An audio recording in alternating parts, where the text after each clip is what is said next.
Hello, I'm Andrew, and this is my Series 3 of the weekly podcasts 50 Ways to Succeed at Work. These podcasts build confidence and know-how. Consequently, they can help you achieve happiness at work. By the way, that's also the title of my book, available at Amazon and from the book's website, My Happiness at Work. Now for today's episode in Series 3. This is episode 11, The Truth About Feedback. How critical is it for your success? A famous business guru says, feedback is the breakfast of champions. But is it? Feedback tells you what others think of your performance and how to improve it. Yet research shows that telling you won't help you thrive and excel. Worse, saying how you should improve may even prevent you from learning. Feedback doesn't always do the job it's supposed to do, because it's based on others being more aware of your weaknesses than you are. It's as if you don't realise that your dress sense is all wrong, or you're unaware that your communication is boring and doesn't have an impact, or you're blind to your deadlines slipping. So managers, supervisors and colleagues set out to correct your faults. They think you won't know something's wrong unless they tell you.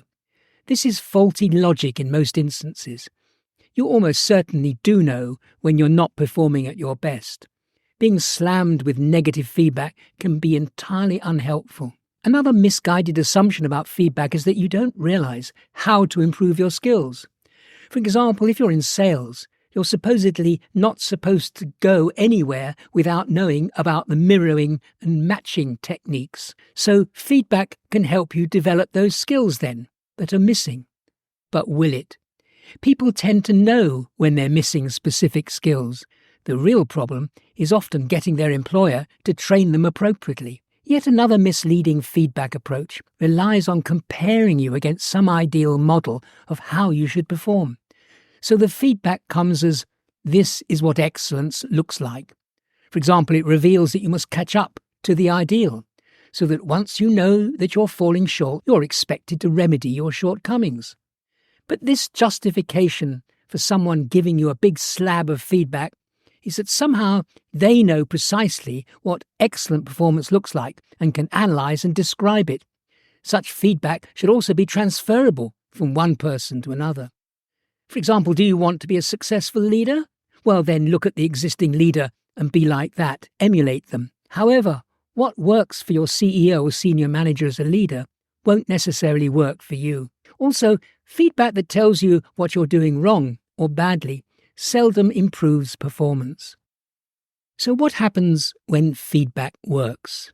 Well, it depends on two essentials: that it's encouraging and supportive, rather than critical and negative. And secondly, that you actively want the feedback, and it's not imposed on you. When people offer you feedback, be alert to what they're offering. It's most likely to be helpful to you if it concerns personal growth, motivation, creativity, professional relationships, morale, and goal alignment. Now, what happens if you're missing a promotion? Consider what to do when your boss gives you good feedback but no promotion. When your manager's words and actions don't match, what should you do? Start by seeking clarity. For instance, schedule a career-focused conversation.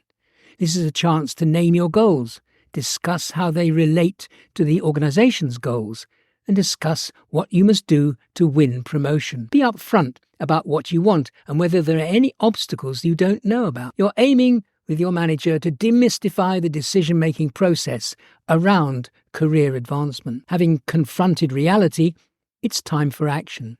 Discuss with your senior colleague a career growth plan to fill gaps in your experience, knowledge, or skill set. Finally, find allies who can boost your visibility. Ask for their advice and look for opportunities to work with them. So to sum up then, feedback that's constructive and empathic can help you in essential ways. For example, it can guide you to adjust your career path and goals. It may also help you gain more job satisfaction. Treat all feedback, even the harmful kind, as a gift. Show your appreciation, even if you don't always agree with it. And most of all, get comfortable saying, "Thanks for that feedback. Can you please explain why you said that and give me some examples of evidence to support your view?" You've been listening to an episode of Series 3 of my weekly podcast, 50 Ways to Succeed at Work. You can hear the other podcasts at the 50ways.site. That's 50.site. There are nearly 100 titles, and you can search for any issue that interests you. If you have any questions, you can always drop me a line from there. Also, check out my book, Happiness at Work. It's packed with great stories, compelling advice, and suggestions for tackling real issues that you can encounter at work. It's at Amazon or at the book's website, myhappinessatwork.com.